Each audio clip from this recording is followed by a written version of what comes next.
안녕하십니까. 안녕하세요. 아까 형제님께서 가을에 대해서 말씀하셨잖아요. 아직 우리 성도님들 가을의 그런 변화를 아직 못 느끼는 것 같은데, 우리 사람을 통해서 좀 변화를 볼 수 있는 게 뭐죠? 복장이잖아요. 근데 달라지시는 분 계십니다. 색깔이 달라지고 반팔에서 긴 팔로. 형제님 짧은 팔이네요. 저희 애들 디모대학교 금요일 날 태우러 갔는데, 이제 오고 가고 하면서 저 전력이 황금 전력으로 바뀌고 있더라고요. 그 중에서도 제가 논밭에 대해서 잘 모르기 때문에 진짜 황금밭이더라고요. 색깔이 얼마나 아름다운지. 또 이 날씨의 변화를 통해서 낙엽이 또 색깔이 바뀌더라고요.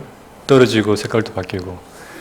또 우리의 영혼도 이렇게 하나님께서 우리를 자연을 바꾸듯이 또 말씀을 통해서 우리의 영혼을 또 바꾸는 그런 아름답게 새롭게 되어지는 그런 시간이 됐으면 좋겠습니다. 오늘 본문은 갈라디아서 5장 16절에서 26절입니다.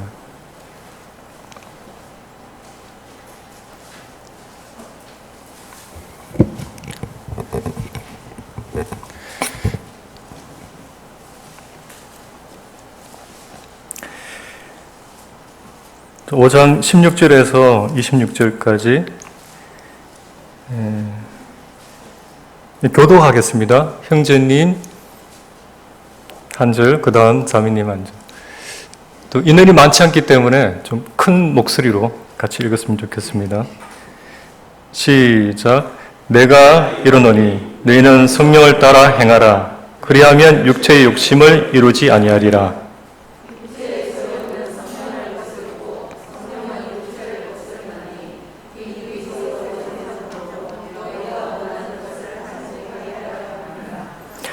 너희가 만일 성령의 인도하시는 바가 되면 율법 아래 있지 아니하리라.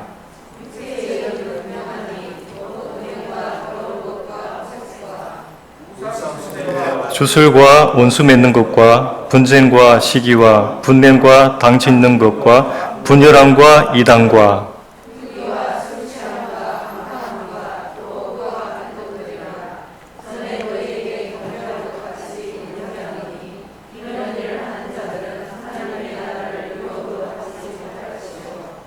오직 성령의 열매는 사랑과 희락과 화평과 오래 참음과 자비와 양선과 충성과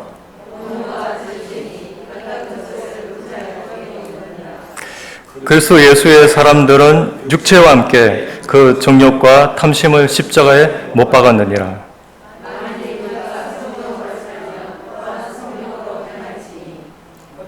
헛된 영광을 구하여 서로 노엽게 하거나 서로 투기하지 말지니라.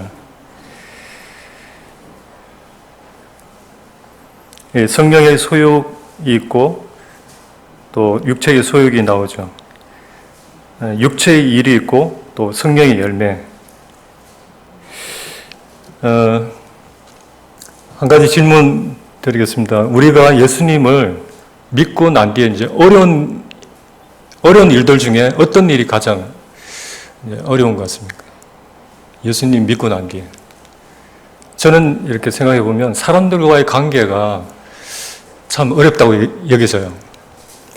예수님 믿고 나면 불신자도 있죠. 믿고 난 뒤에 불신자, 그리고 성도들, 그리고 자기 자신. 이 중에서 여러분들은 이 중에서 하나님을 이렇게 신앙생활 하는 데 있어서 가장 어렵게 하는 대상이 무엇이라고 여겨집니까? 가장 어렵게 하는.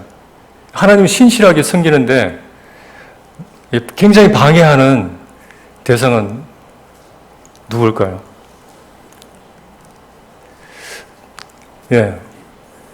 좀 다양하겠죠, 이 중에. 근데 예수 믿고 나면은 어떻죠? 얼마 동안은 그래요. 불신자 때문에 어려워요. 뭐 안 믿는 남편 때문에 이 교회 나오는 것도 힘들어지고, 아니면 뭐 아내 때문에, 아니면 주변 이웃 때문에, 아니면 시어머니 때문에, 이 불신자 때문에 굉장히 어렵습니다. 그런데 점차적으로 좀 지나면 어떻죠? 이렇게 신앙생활 하다 보면은 교회 다니는 성도들 때문에 너무 어렵다고 이렇게 말을 듣기도 하잖아요. 어느 성도 때문에 너무 힘들다. 뭐. 그런 토로를 하기도 하고 하나님께 토로하기도 하고. 그렇지 않습니까? 교회 뭐 암흑에 나오면 난 절대로 교회 안 나오겠다. 그런 말을 하기도 하죠. 저도 이제 자라오면서 그런 경우 있었는데. 그런데 영적으로 성장하면서 달라지게 되는데 어떤 점이 달라질까요? 점점 가면서 나중에는 다른 사람은 고사하고 내 자신이 가장 문제인 거예요. 내 자신. 이 자아가 제일 문제거든요. 그래서 오늘 십자가와 자아라는 주제로 같이 성도님들과 교제를 나누겠습니다. 첫 번째 문제는 자아입니다. 자아. 모든 문제의 근원은 어떤 환경도 아니고 어떤 사람도 아니고 자기 자신이거든요. 19절에 보면은 육체의 일이 나오죠. 육체의 일, 그 다음에 어떤 일들이 쭉 나오는데 이 자아는 이렇게 많은 것들을 이렇게 무너뜨리는 일을 해요. 공동체를 무너뜨리고 또 자기 자신도 이제 무너지겠죠. 이 자아는 다른 말로 해서 뭐죠? 육신이라고도 하고 또 옛사람이라고도 합니다. 우리는 알아차리지 못하지만은 살아가면서 우리의 행동 속에서 이런 자아의 모습을 이제 볼 수 있는데 이제 실례를 들어서 제가 말씀을 드릴게요. 알프레드 깁슨 형제님이 쓴 그리스도인 4단계 훈련 배우신 분들 있는데 그 책 속에 이 자아의 모습이 어떤 모습으로 나타나는지 말씀하고 있거든요. 그 첫 번째가 이야기를 할 때 나는 내가 이렇게 자주 사용하는 때가 있어요. 이게 자아라는 거예요. 어쩌면 자기 자랑을 하는 거죠. 나를 막 드러내고. 그리고 이 말과 그런 행동, 그리고 이 복장을 통해서 사람들의 관심을 끌려고, 시선을 끌려고 이렇게 노력하는 경우도 있습니다. 그리고 쉽게 마음이 이렇게 팍 상하고 또 이 화를 잘 내는데 그에 반해서 쉽게 그것을 교정받거나 가르침 받기를 사실 싫어합니다. 좋아하지 않아요. 제게도 그런 모습이 있습니다. 그리고 굉장히 자신만만해요. 교만하고 또 관용이 잘 없어요. 매우 비판적이고 자기 주장이 아주 강합니다. 그리고 하나님의 관점이나 다른 사람들의 관점보다는 오로지 자기 자신의 그런 관점에서만 결정을 내리려고 하거든요. 그런 굉장히 고집이 센 거죠. 그리고 불평이 많습니다. 신경질적이고 또 쉽게 자기 인면에 이렇게 빠지고 또 감사 표현이 잘 없어요. 이 불평이고 원망스럽고 항상 이렇게 슬프고 이것이 자아의 모습인데 이것은 마땅히 어떻게 되어야 하냐면 제거되어야 할 부분이거든요. 이 자아는 죽이라고 하거든요. 죽이라. 17절에 한번 다시 보시겠습니다. 17절에 육체의 소욕은 성령을 거스리고 성령은 육체를 거스리나니 이 둘이 서로 대적함으로 너희가 원하는 것을 하지 못하게 하려 함이니라. 참 어려운 이렇게 싸움이 일어나는 그런 모습을 볼 수 있는데 이 구조는 그리스도인의 갈등하고 있는 모습인데요. 그리스도인에게 이런 갈등을 일으키고 또 끊임없이 괴롭히는 존재가 있습니다. 그것은 무엇이죠? 사탄이거든요. 사탄. 이 사탄이 어떤 존재라고 하죠? 송사자라고 하거든요. 송사자. 사탄의 이 송사는 어떤 것이냐면 가까운 사이를 갈라놓는 일을 합니다. 특별히 하나님과 나 사이를 송사를 해요. 갈라놓으려고. 이 사탄의 1차적인 그 목표, 공격의 목표는 무엇이냐면 우리의 생각입니다. 우리의 생각 속에 여러 가지 생각을 넣어서 또 기도할 때, 여러분들 기도할 때도 또 말씀을 묵상할 때도 수많은 생각을 이렇게 넣어가지고 굉장히 어렵게 방해를 하거든요. 하여튼 이 사탄은 언제든지 우리에게 생각을 주입시킵니다. 하나님과 우리 사이를 갈라놓기 위해서 얼마나 노력을 하는지 모릅니다. 많은 시편에 보면은 이 다윗을 수없이 송사하는 것을 볼 수 있어요. 수없이 송사하는 것을 자기의 고백을 통해서 볼 수 있습니다. 그리고 욥도, 그리고 베드로도 이 송사를 당했죠. 또 유다는 완전히 키워 당했잖아요, 그죠? 사탄이 이 유다에게 예수를 팔려는 생각을 넣었더니라고 하는 말씀이 있어요. 예수를 팔려는 생각을 넣었더니. 그런데 우리는 사실 그런 나쁜 생각을 하고 싶지 않습니다. 원치 않아요. 우리가 아무것도 안 해도 가만히서 오만 생각이 다 나거든요. 오만 생각이 우리의 머리로 지나가는 거죠. 조금 전에 예배를 드렸습니다. 예배를 드릴 때 한번 생각해 보십시오. 주님을 이렇게 묵상하고 생각하면 주님만 생각나고 다른 생각은 전혀 안 들죠. 어떻습니까? 성경을 읽을 때 이렇게 말씀을 막 묵상하면 말씀만 생각나고 다른 생각은 전혀 안 들죠. 안 그렇죠. 내가 원치 않지만은 이 많은 생각들이 확 스쳐 지나가는 것입니다. 이 사탄이 할 수만 있으면 이런 생각들을 주입시켜서 넣어서 하나님과 나 사이를 갈라놓으려고 의심하게 만들려고 하는 것입니다. 그런 것들은 내가 생각하고 싶어서 하는 것이 아니라 사탄이 이렇게 끊임없이 생각을 통해서 역사를 하는 것입니다. 그럼 이런 생각들을 어떻게 해야 될까요? 어떻게 없애야 되죠? 생각을 사로잡아 그리스도께 복종시키라고 말했습니다. 생각을 사로잡아라. 그럼 생각을 어떻게 사로잡을 것인가? 자, 사업을 하다가 예를 들어서 사업을 하다가 망했어요. 그리고 이 직장에서 잘렸습니다. 또 병이 걸렸습니다. 그럴 때 이 사탄이 어떤 생각을 넣을까요? 그래도 하나님을 신뢰해라. 이렇게 사탄이 그런 생각을 넣을까요? 성령께서 그렇게 하겠죠. 그래도 하나님을 신뢰해라. 하나님을 믿어라. 사탄은 그렇지 않을 것입니다. 그것 봐. 하나님이 너를 사랑하면 너에게 어떻게 그럴 수가 있어? 네가 그동안 어떻게 살아왔는데 그럴 수 없는 거 아니냐. 하나님을 이렇게 불신하게 만드는 것입니다. 우리의 믿음을 이 사탄이 무너뜨리려고 이러한 시험들을 끊임없이 우리를 걸고 넘어지면서 괴롭히고 힘들게 하는 것입니다. 이제 구원받고 난 뒤에도 이 그리스도인의 삶이 왜 어려울까요? 구원받고 나면 다 만사형통, 다 문제 없이 이렇게 평탄하게 가야 되는데 여러 가지 많은 일들이 일어나는 것입니다. 왜 그 어려움 속에서도 이겨내지 못하고 그런 많은 갈등이 일어날까요? 그 이유는 그 양면의 진리를 볼 때 알 수 있어요. 양면의 진리. 그 하나는 무엇이냐면 주님과 함께 죽었다는데 주님과 함께 죽었다고 하잖아요. 그런데 우리의 육신이 살아있는 것을 보게 돼요. 이제 하나님의 편에서 볼 때는 그리스도와 함께 죽고 이미 영광 가운데 영화롭게 되었어요. 그런데 인간 측면에서 볼 때는 어떻습니까? 우리가 아직 이 몸의 구속을 받지 못했기 때문에 어떻습니까? 우리 안에 자아가 살아있고 또 우리의 꿈도 살아있고 이 환경도 이 성격도 살아있는 것입니다.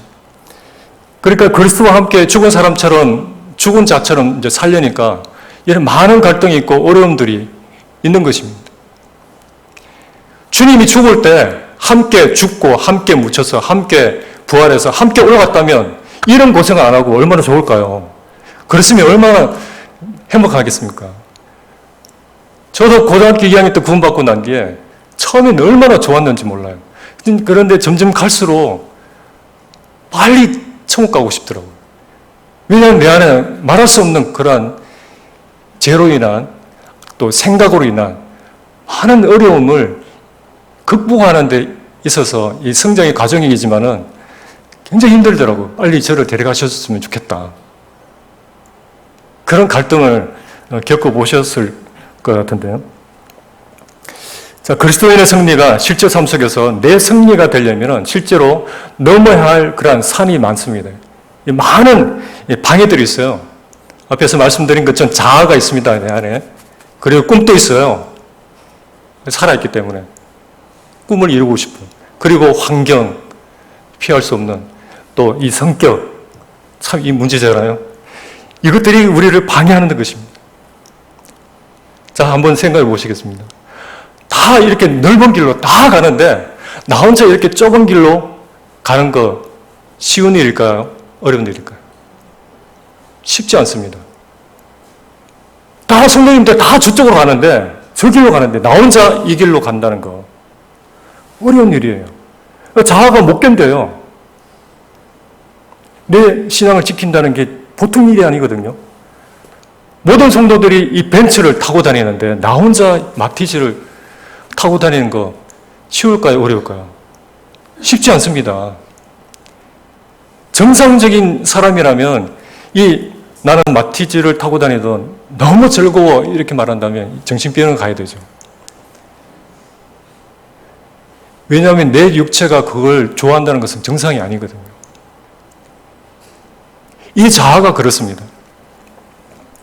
이 사도 바울이라 해서 그런 삶을 좋아했을까요? 맨날 두들겨 맞고 정처 없이 떠돌아다니고 자주 굶주리고 자기 육체는 좋아하지 않습니다. 그래서 이 바울은 뭐라고 고백을 했습니까? 뭐라고 고백했죠? 자기 자신을 쳐서 자기 육체를 쳐서 복종시킨다고 했습니다. 문제는 이 자아예요. 이 자아가 문제인 거예요. 우리는 그것을 뛰어넘을 수 있는 사실 힘이 없어요. 그래서 성령을 주셨고 그리스도의 능력을 우리는 필요로 하는 것입니다. 두 번째, 처방. 자, 문제가 있으면 처방을 해야 되잖아요. 어떤 처방이 필요하냐면 십자가입니다. 십자가가 필요합니다. 십자가에 못 박힌 삶.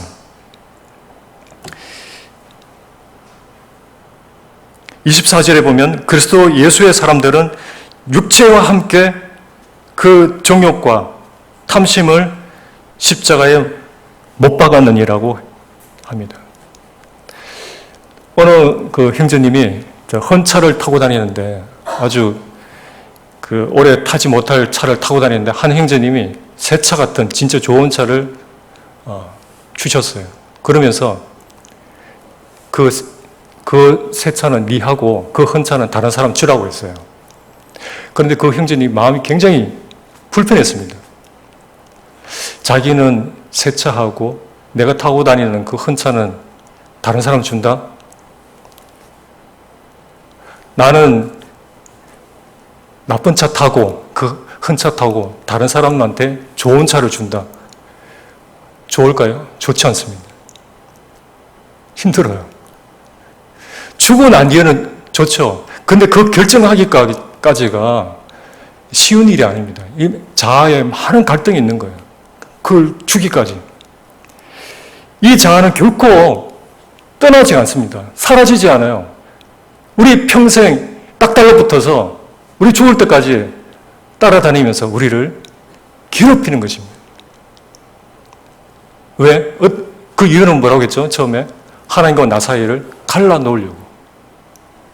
나를 괴롭히는 것입니다. 그러면 어떻게 이 자아를 처리하고 죽일 수 있을까요? 성령이 주시는 그런 능력이 필요하죠. 하나님 나라의 것으로 채우지 않는 한 사실 거기서 벗어날 수가 없어요.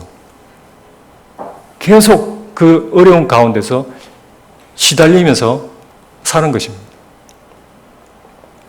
그런데 좋은 방법이 있습니다. 여기 이것을 애들한테 빼앗으려면 어떤 방법이 필요할까요? 더 좋은 것을 주면 되죠. 그런데 이것을 내가 막 빼앗으려 하면 어떻죠? 울고불고 난리 나는 겁니다. 너무 힘들어요. 그런데 이보다 더 좋은 것을 딱 주면은 그냥 줘요. 해결됩니다. 아주 쉬운 방법이에요.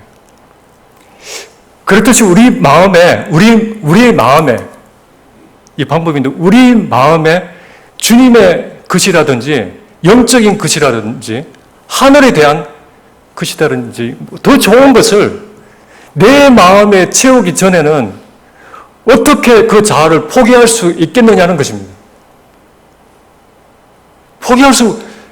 이 자아에 시달리는 거예요. 이 육체의 소욕에 끌려다니는 것입니다. 너무나 힘든 일이에요. 신앙생활이 제대로 안 되는 것이죠.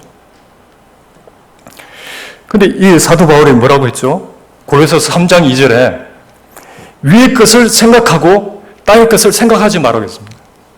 자, 무엇을 생각하느냐, 어떤 마음을 가지느냐에 따라서 성패가 좌우되는 것입니다.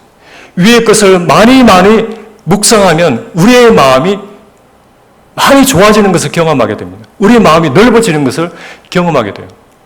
저도 이제 구원 바로 받고 난 뒤에, 구원받기 전에 이제 원수 같은 사람이 있었어요. 저도 이제 구원받고 난 뒤에 주님의 사랑에 푹 빠지니까, 주님의 말씀과 기도의 삶을 살면서 주님의 것으로 이렇게 채워지니까 마음이 이렇게 누그러지면서 그 사람을 용납하고 사랑할 마음이 이렇게 생기더라고요. 마음속에서 불불 끓는 이 원수에 대한 이 미움조차도 주님께 푹 빠지니까 어떻습니까? 거기에 대해서 이 마음이 이렇게 누그러지면서 받을 수 있는 그런 힘이 생기더라고요. 그런데 내 안에 이 주님의 것이, 주님의 사랑이 안 채워지면은 막 자기가 힘들어요. 자기 자신 너무 힘든 겁니다. 거기서 벗어나지를 못해요. 자, 우리 안에는 몇 개의 존재가 있죠? 2개의 존재가 있습니다. 2개. 첫 번째는 옛사람 자아가 여기 살아있어요. 구원받기 전에 내가, 이 자아가 살아있습니다. 그리고 두 번째는 새로 태어난 새 생명, 내가 있습니다. 자, 제가 50살의 구원을 받았다면 나의 오랜 그 50년의 절친, 옛사람, 검은개라고 합시다. 검은개, 이 비유로 말하자면 검은개가 있어요. 그런데 이제 새 생명으로 태어난 이제 새로운 친구, 하얀 개가 있습니다. 이 두 마리가 싸우면 누가 이길까요? 검은개 앞에 이 하얀 개는 상대가 안 되는 것입니다. 50년 동안 단단해진 이 검은개 앞에 갓 태어난 아기 같은 이 하얀 개가 어떻게 이기겠습니까? 이길 수 없어요. 그런데 이 하얀 개가 이겨야 돼요. 왜냐하면 하나님답게 살아야 되니까. 그러면 하얀 개가 이길 수 있는 방법은 무엇입니까? 하얀 개를 잘 먹이면 됩니다. 잘 먹이면 됩니다. 그리고 이 검은 개를 쫄쫄 굶기는 거예요. 이제 하얀 개를 잘 먹이는 것입니다.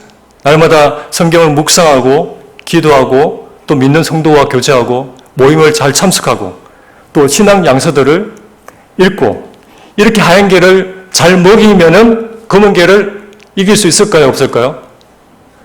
검은 개를 이기면서 살 수가 있어요. 근데 그 반면에 이 검은 개를 잘 먹이는 방법이 있는데 뭘까요? 이제껏 살아왔던 대로 똑같이 살면 됩니다. 그동안 만났던 세상 친구들하고 맨날 만나고 이제까지 살아왔던 그 나쁜 습관대로 똑같이 살아가면 돼요. 그러면 어떤 열매가 맺히죠? 성령의 열매가 맺힐까요? 육체의 열매들이 맺히는 것입니다. 그리고 그리스도인에게는 두 가지의 즐거움이 있습니다. 갈라디아서 16장 17절 같이 한번 읽어보겠습니다. 16절 17절 시작. 내가 이르노니 너희는 성령을 따라 행하라. 그리하면 육체의 욕심을 이루지 아니하리라. 육체의 소욕은 성령을 거스리고 성령은 육체를 거스리나니 이 둘이 서로 대적함으로 너희가 원하는 것을 하지 못하게 하려 함이니라. 여기 이 육체는 죄 짓는 것을 아주 즐거워해요. 그런데 그 반면에 하나님의 영광을 위해서 살면은 성령이 기뻐합니다. 자기 영광을 위해서 살 때도 기쁘고 또 성령을 따라서 살 때도 기쁩니다. 육체가 죄를 지을 때 기뻐요. 그런데 이 둘 사이에서 많은 갈등이 일어납니다. 그때 주님이 뭐라고 하셨죠? 그 중에 하나를 죽이랍니다. 육체의 소욕을 죽여야 되나요? 아니죠. 육체의 소욕을 죽여야 되죠. 성령의 소욕이 아니라 육체의 소욕을 죽여야 되는 것입니다. 자, 죽이는 방법은 죽으라라고 명령하면 죽나요? 그렇지 않죠. 우리 영혼을 많이 먹이면 됩니다. 주님과 많은 교제를 하고 주님은 할 수 있는 대로 많이 생각하고 다윗처럼 주님을 많이 바라보고 또 어려울 때는 시편을 읽으면서 그의 마음처럼 읽으면서 주님을 바라보는 것입니다. 그리고 사도 바울처럼 위의 것을 생각하는 것이에요. 자주 우리의 소망, 그 하늘나라를 자주 생각하는 것. 그것을 내 마음에 채우는 것입니다. 이 세상과 비교할 수 없는 더 좋은 것을 우리 마음이 주님께 머물면 머물수록 육체의 소욕을 죽일 수 있고 다스릴 수가 있는 것입니다. 그때. 그런데 하루에 말씀 묵상하고 기도하는 시간이 30분도 안 되는데 TV 드라마 보는 거나 그리고 스마트폰 5-6시간 이렇게 하면 누가 이기겠습니까? 누가 더 셀까요? 검은개겠죠. 자아가 이깁니다. 이렇게 검은개를 잘 이렇게 먹이면은 자연히 하나님으로부터 멀어지는 힘이 더 세져가는 거예요. 이렇게 우리의 영혼이 우리도 알지 못하는 가운데 힘을 잃어가게 되는 거죠. 약해져가는 것입니다. 나도 모르게 라오디게아 교회처럼 되어가는 거죠. 그러고 싶어서 그렇겠어요? 나도 모르게 스며들어온 것이죠. 세상 것들이. 그런 육체의 소욕들이 나를 점령하는 것입니다. 세 번째 또 하나의 처방은 부서진 삶입니다. 부서진 삶. 주님께서 마태복음 16장 24절에서 이렇게 말씀하십니다. 나를 따르려면 자기를 부인하고 자기 십자가를 지고 나를 따르라. 자기 십자가를 지고 나를 쫓지 않는 자는 내게 합당하지 않다. 자기 십자가. 이것은 무슨 말이죠?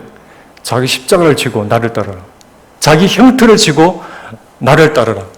이 십자가는 죽음을 의미합니다. 언제든지 죽을 수 있다는 그런 말인데 언제든지 부서지기 위해서 준비된 사람이에요.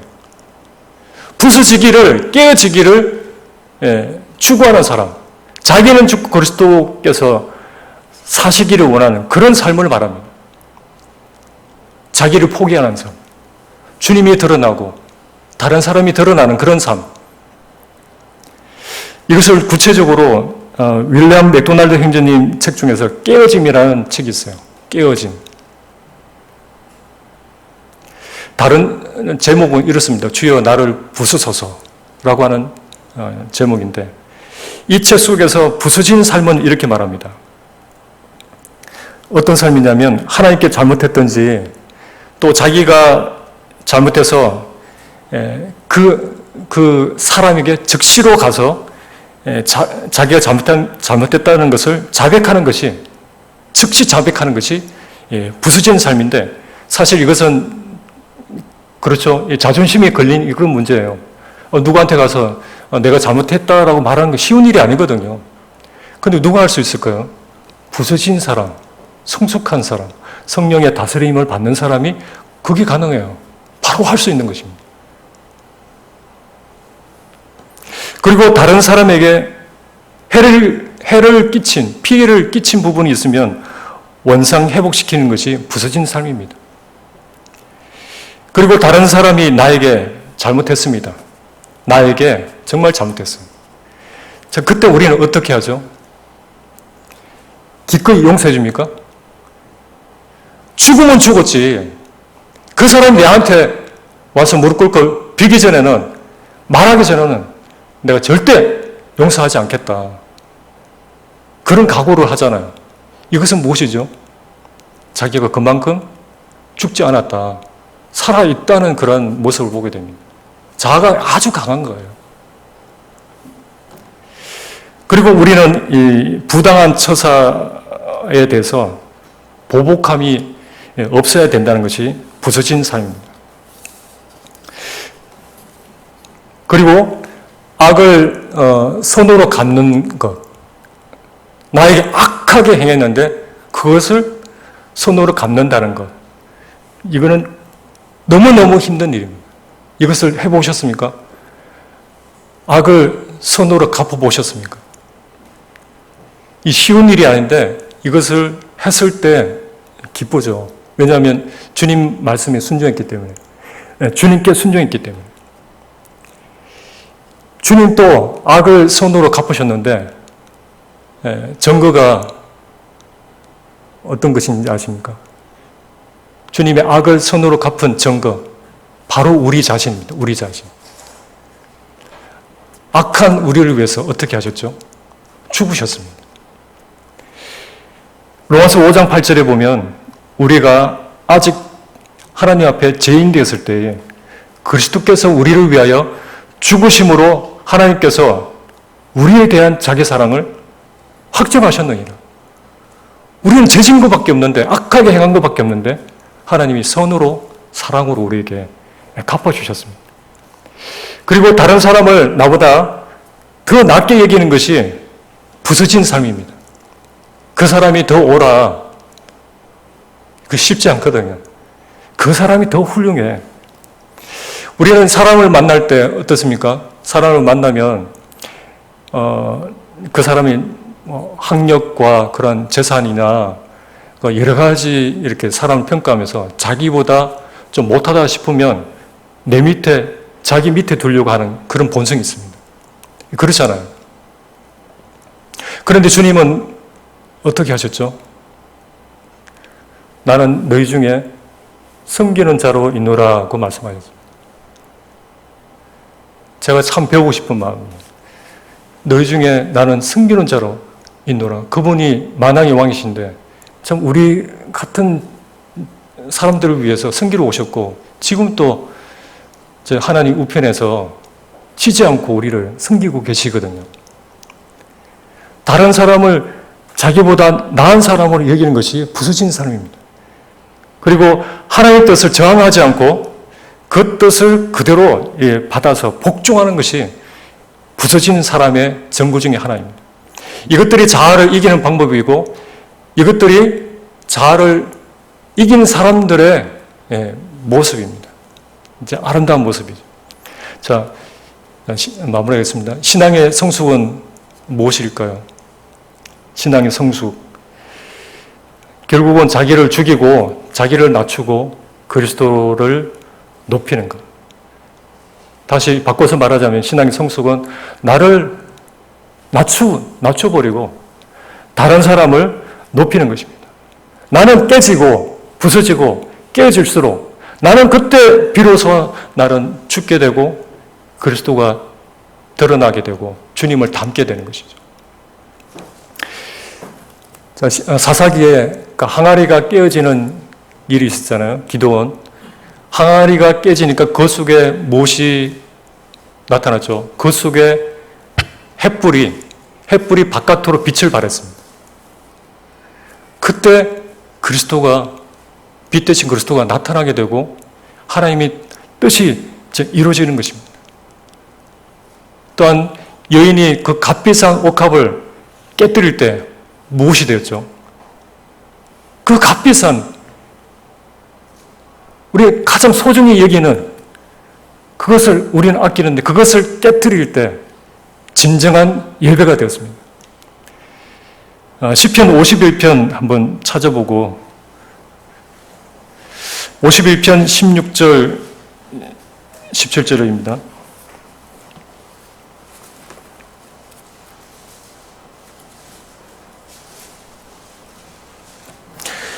하나님께서 원하시는